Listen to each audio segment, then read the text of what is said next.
मला ते म्हणायचे की रोहित तुझ्या झिपऱ्या वाढल्यात, जरा झिपऱ्या कमी कर.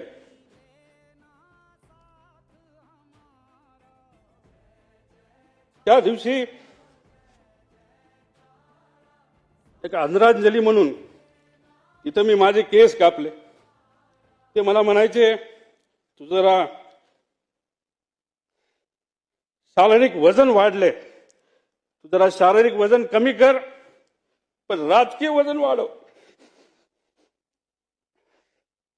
मी नुसतं म्हणायचो हो करतो, पण मी त्यांना शब्द देतो की माझी हेअरस्टाईल मी अशीच ठेवेल, शारीरिक वजन कमी करेल, राजकीय वाढवेल.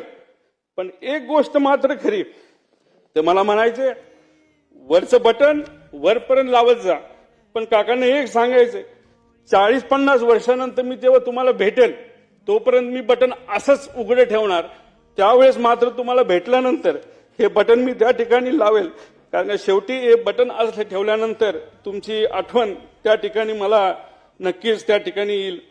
पण एक गोष्ट अजून आहे, 40-50 वर्षांनी जेव्हा अजित काकांची माझी भेट होईल तेव्हा हा माझा लढा जो मी आता त्या ठिकाणी लढत आहे आणि अख्खा महाराष्ट्र त्या ठिकाणी लढत आहे, तेव्हा अजित काकांसमोर ताट मानेले मी तिथं उभा राहील. आणि नक्कीच माझे काका माझ्या पाठीवर हात ठेवून म्हणतील लढलास बरं का.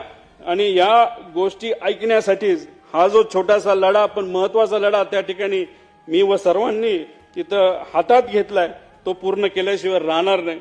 आणि दादा